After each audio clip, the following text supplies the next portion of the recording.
The entire field froze in stunned silence as Elijah Carter twisted Grayson Walker's furious punch into a perfect, effortless hold. Without anger, without violence, Elijah brought the once feared king of Jefferson High to his knees. In that moment, everyone realized the real power wasn't fear, but self-control. Elijah Carter stood silently in front of the towering gates of Jefferson High School, his heart pounding heavily against his ribs as he gazed at the wide gray facade of the aging building. The morning sun hung low in the sky, casting long shadows across the cracked sidewalks and red brick walls. Students, dressed in jeans, sneakers, and casual jackets, swarmed around him, their laughter and chatter filling the air with a restless energy that made Elijah feel even more like an outsider. He clutched the strap of his worn backpack tighter against his shoulder, took a slow, deep breath, and forced his legs to move, blending into the crowd with quiet determination. Elijah had just moved from Houston, Texas, hoping this would be his final stop before graduation, hoping for once to be just another face in the hallway, invisible, unnoticed. But as he stepped through the doors of Jefferson High, the weight of reality hit him with brutal force. His deep cocoa-toned skin and sharp brown eyes immediately set him apart in a school where the sea of faces was overwhelmingly white. His silence, his downturned gaze, his deliberate calmness, everything about him screamed different, and in places like this, different always drew attention. The first whispers came almost immediately, slicing through the hum of hallway noise like little needles. "Who's that? New kid looks like he doesn't belong here." Elijah kept his head low, pretending not to hear the murmurs, pretending not to notice the glances thrown his way. He moved quickly to find his locker, desperate to anchor himself, to disappear. But Jefferson High had other plans. As he twisted the dial on the lock, his fingers fumbling slightly from the pressure, he felt a shift in the air behind him. The conversations around him faded into an eerie hush. Students suddenly moved aside, creating an unnatural path down the middle of the hallway as if parting the seas for someone important. Elijah looked up just enough to see them, a trio of boys striding confidently through the crowd, led by a tall figure with perfectly styled blonde hair and a pair of piercing ice blue eyes that seemed to freeze the air around him. Grayson Walker. The name was already notorious even before Elijah had arrived.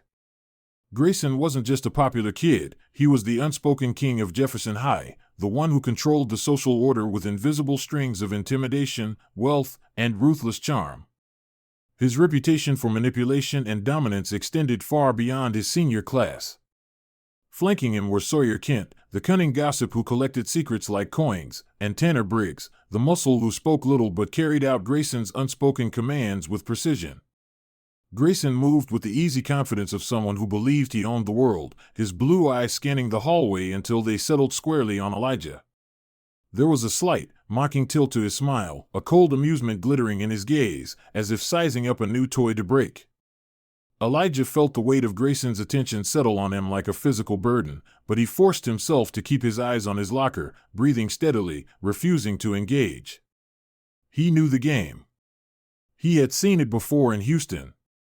He understood that if you showed fear, if you reacted, you fed the fire. So he remained silent, the model of self-restraint, clenching his jaw against the rising tension in his chest. Grayson, however, was not used to being ignored. To him, silence was defiance. And no one defied Grayson Walker without consequences. Over the next few days, the pranks began. At first, they were small, almost laughable. A sudden shove in the hallway, making Elijah stumble into his locker. A clumsy spill of milk onto his backpack in the cafeteria. Whispers that trailed behind him like smoke wherever he went. "Watch out, that kid's trouble, or bet he won't last a month here." Elijah swallowed the insults like bitter pills, saying nothing, showing nothing. His father's words echoed in his mind every night when he sat alone on the edge of his bed. True strength isn't about beating others down, it's about controlling yourself when everything inside you screams not to.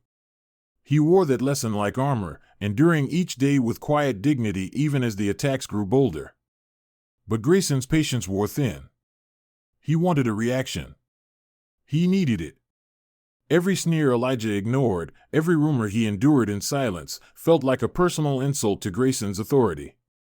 And so, one crisp Friday afternoon, Grayson decided to push Elijah beyond his limits. As Elijah closed his locker, preparing to leave for the weekend, he noticed the hallway had grown unusually quiet again. Turning slowly, he saw Grayson, Sawyer, and Tanner approaching with deliberate steps, their eyes gleaming with predatory intent. Students backed away to the walls, phones subtly lifted, ready to record the confrontation they sensed was about to unfold. Grayson stopped just a few feet in front of Elijah, his arms crossed casually over his chest, his voice loud enough for everyone to hear. "Hey, new kid," he said, his tone dripping with false friendliness. "You've been real quiet. Thought maybe you were too scared to talk." Laughter rippled from the onlookers, nervous and eager. Elijah said nothing, merely lifting his chin slightly to meet Grayson's gaze. Grayson's smile widened, but there was no warmth in it. "Tell you what," he continued, his voice sharp as broken glass, "let's give you a chance to prove you're not a coward. After school. Sports field. You show up, or everyone here will know exactly what you are." A low murmur spread through the crowd. Elijah's heart hammered against his ribs, but he forced his face to remain calm. He could feel the weight of dozens of eyes on him, waiting to see him flinch, to see him break. He remembered the pain of Houston, the shame of losing control, the endless nights wishing he had done things differently. Not this time. Slowly, Elijah slung his backpack over his shoulder, stepping closer until he stood toe-to-toe with Grayson. His voice, when he spoke, was steady, clear, unshakable. "I'll be there," Elijah said simply. No threats, no anger, just a promise made of iron. Grayson blinked, thrown off for just a moment by the calmness in Elijah's eyes, then laughed mockingly, turning to his friends as if the outcome was already decided. The students buzzed with excitement as Elijah turned away, walking down the hallway without a glance back, each step a declaration of defiance. As he disappeared into the crowd, Grayson stared after him, his hands curling into fists at his sides. He didn't know why, but a strange unease slithered into his gut. This wasn't going to be as easy as he thought. And for the first time, Grayson Walker felt a flicker of something he didn't recognize: fear. The final bell of the day echoed through the halls of Jefferson High, but Elijah Carter barely heard it as he moved with steady steps toward the rear exit, his mind focused and calm despite the hum of tension that filled the air around him.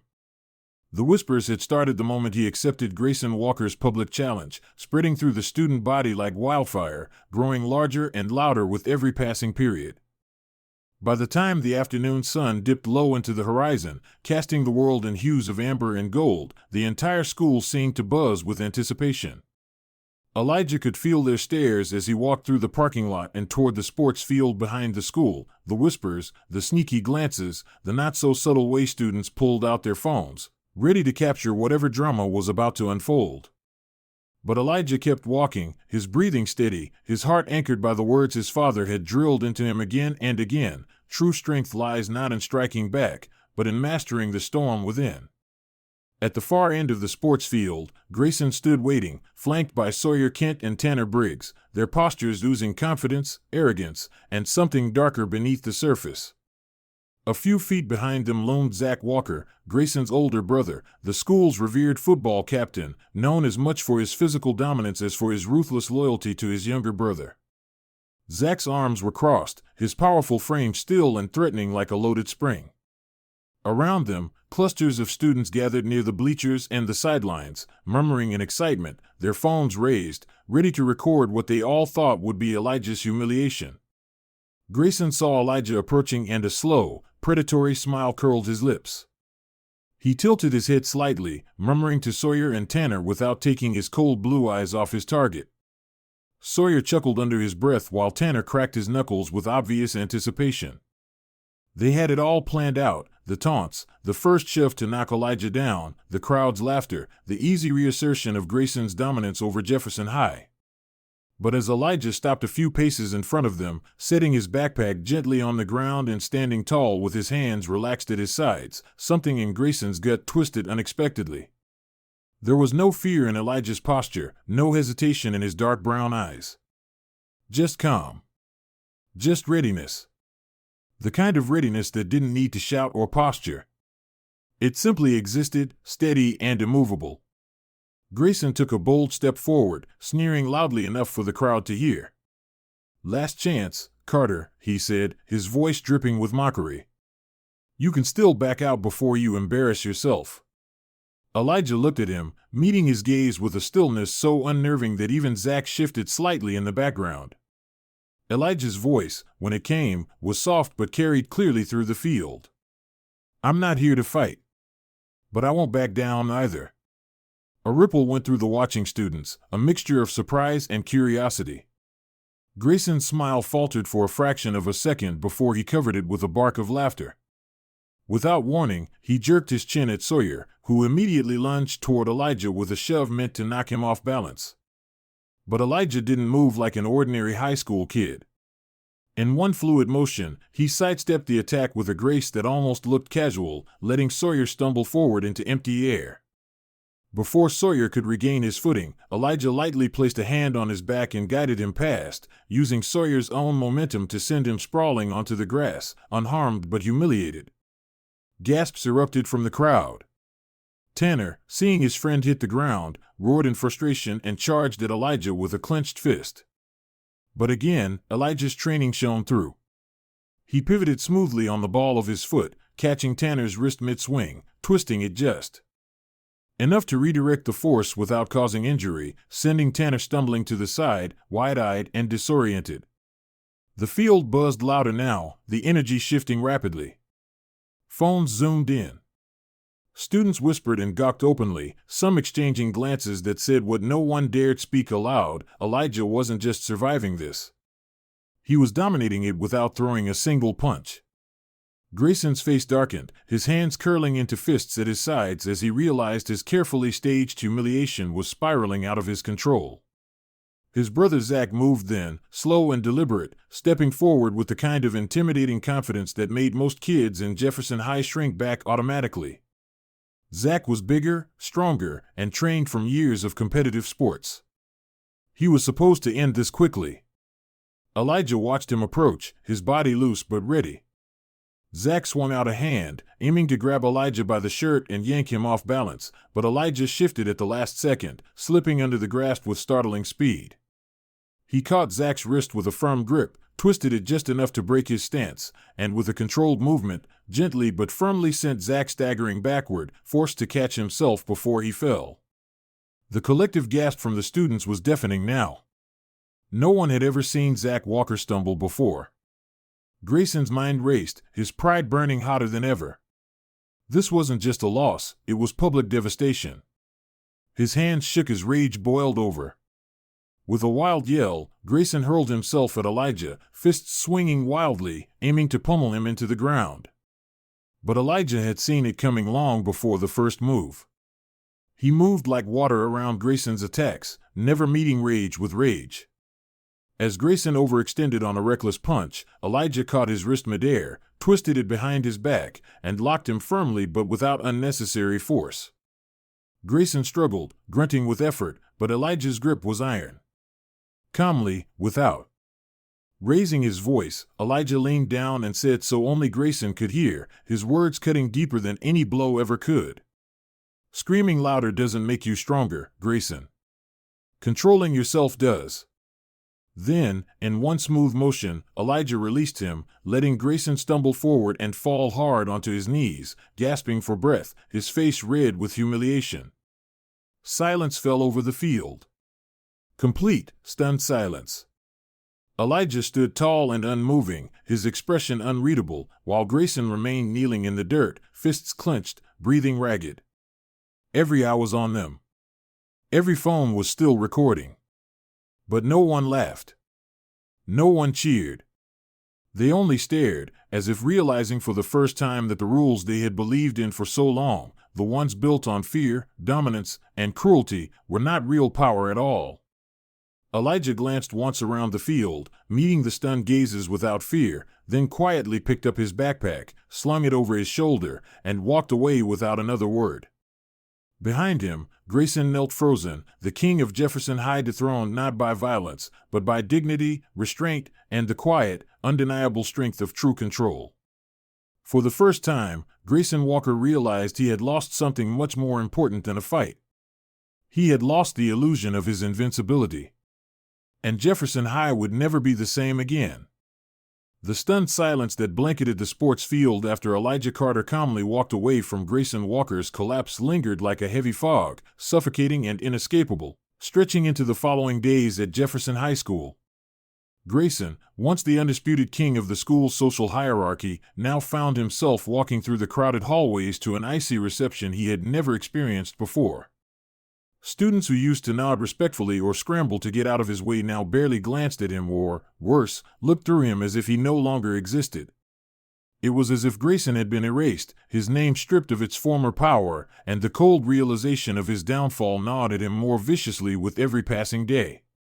Even his closest allies, Sawyer Kent, Tanner Briggs, and even his brother Zach, began to distance themselves, offering weak excuses or avoiding him altogether, as if proximity to Grayson might somehow taint their own standing.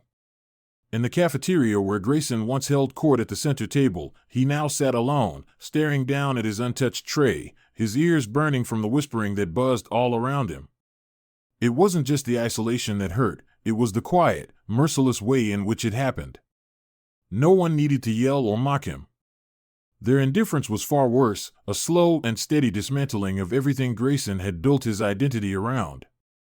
Meanwhile, Elijah Carter moved through Jefferson High with the same quiet grace he always had, neither gloating nor seeking recognition for what had transpired.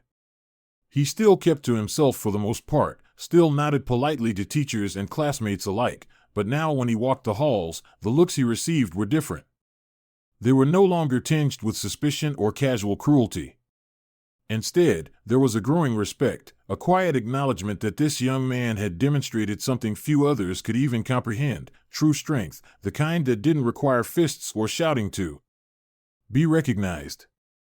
Students whispered his name with admiration now, not because he had defeated Grayson physically, but because he had exposed the false foundation that Grayson's power had rested upon for so long. Elijah had faced cruelty, had faced pressure, and had remained unshaken, unwavering, unbroken.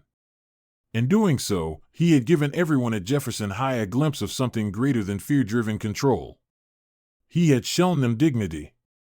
In the days that followed, small but meaningful changes began to ripple through the school. Where students once instinctively looked for who was in and who was out, they now started to speak more openly, to offer nods of encouragement to one another, to sit with those who had once been isolated. Teachers noticed the difference too, the slight but undeniable shift toward mutual respect that had never fully taken root before. Jefferson High was changing, slowly but surely, and though many might not have realized it at first, the catalyst for it all was Elijah Carter. Grayson, sitting in his car after another brutal day of cold shoulders and avoided glances, stared blankly at the steering wheel, feeling the heavy weight of his own mistakes pressing down on his chest. He thought about how easily he had once commanded the school through fear and manipulation, and how quickly it had all unraveled the moment someone stronger, wiser, and kinder stood up without ever lifting a fist. He hated what he had become, more than that, he hated that he had once believed in it so blindly. The shame burned deep, a constant ache that wouldn't let him sleep at night. And then, one afternoon, something inside Grayson shifted. He realized that if he wanted to stop drowning in his own guilt, he had to face what he had done. He had to face Elijah. That thought terrified him more than any fight ever could, but it also felt like the only way forward. A few days later, Grayson spotted Elijah standing by the tall windows at the far end of the school's main hallway, his profile outlined by the soft afternoon light. Elijah wasn't surrounded by admirers or friends clamoring for attention. He simply stood there, peaceful, alone, lost in thought. Summoning what little courage he had left, Grayson forced his feet to move toward him. Each step felt heavier than the last, but he pressed on, knowing that he could no longer hide from the consequences of his actions. When he finally stood a few feet away, Elijah turned slightly, his dark eyes meeting Grayson's without a trace of fear or anger. Grayson swallowed hard, feeling the dryness in his throat, and spoke in a voice that trembled with the weight of genuine remorse. "Elijah," he said quietly, I need to say something." Elijah waited, saying nothing, giving Grayson the space to find his words. Grayson looked down at the floor, then back up, forcing himself to hold Elijah's gaze. "I was wrong," he said, his voice cracking. "I thought being strong meant making people fear me. I thought it meant controlling everything and everyone around me. But I see now that it was all fake. I wasn't strong, I was scared. Scared of not being enough. Scared of being forgotten. And I hurt people because of it." The hallway around them buzzed faintly with the usual sounds of students packing up for the day, but in the space between them, it was silent, sacred. Elijah nodded slowly, his expression thoughtful but not unkind. Grayson continued, his voice steadier now. "I know an apology doesn't erase everything I've done, but I'm sorry. Truly. And thank you for teaching me what real strength looks like. I didn't understand it before. I think maybe I can start trying to be better now."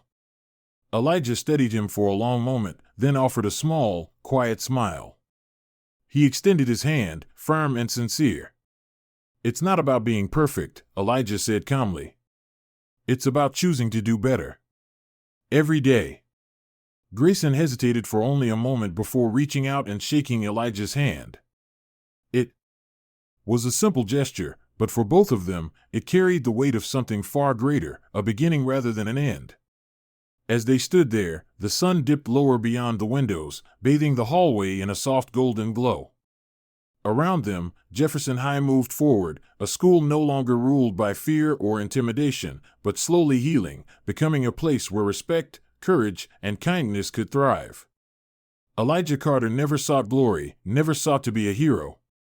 He simply wanted peace. But in holding to his principles, and refusing to let anger or hatred define him, he had become something far greater than he ever intended. He had become a living testament to the power of dignity, resilience, and quiet strength.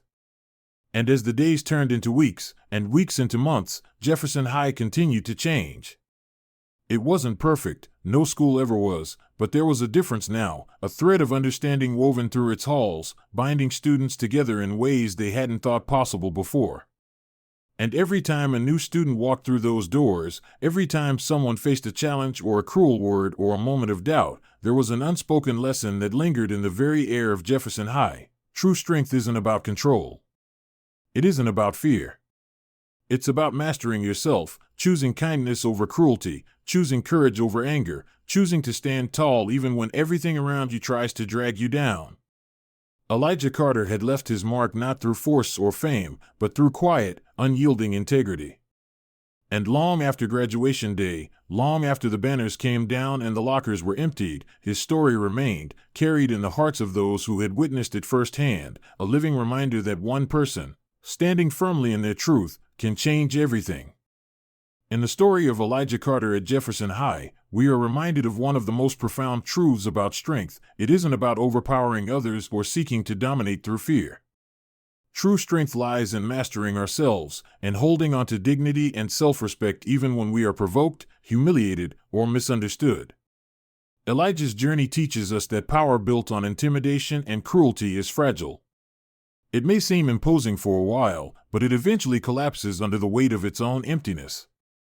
In contrast, the quiet power of self-control, patience, and kindness creates change that is lasting and genuine. There will always be people in life who try to test us, who try to push us into reacting out of anger or fear. There will always be situations where it feels easier to lash out or seek revenge. But real courage is found in restraint. It takes far more bravery to remain calm in the face of injustice than it does to strike back. Elijah's story shows us that we do not have to fight every battle with our fists. Sometimes, the greatest victory comes from refusing to let others dictate our behavior, from standing firm in our values no matter how fierce the storm around us. To anyone listening today who may feel overwhelmed, who may feel targeted, misunderstood, or pressured to compromise who they are, remember Elijah's example. You are strongest when you stay true to yourself. You are most powerful when you act out of principle, not out of fear or anger. In mastering your emotions, you lead not just yourself, but inspire everyone around you. It doesn't happen overnight, and it's not always easy, but the impact you leave when you choose dignity over destruction will echo far beyond the immediate moment. And to those who may recognize a part of themselves in Grayson's journey, know this: recognizing your mistakes, feeling true remorse, and choosing to grow is not weakness, it is one of the greatest signs of strength. We all have moments we regret. What defines us is not the mistakes we make, but the courage we show in learning from them and becoming better people. From all of us here at US Daily Story, thank you for being part of this journey with us. Your time, your attention, and your willingness to reflect on these stories mean more than words can say. We hope Elijah's story has inspired you as much as it inspired us. If you found value in today's story, we invite you to like, share, and subscribe to help spread these messages of resilience, respect, and true strength to even more people. Thank you again for listening, and remember, sometimes the quietest voice is the one that changes everything.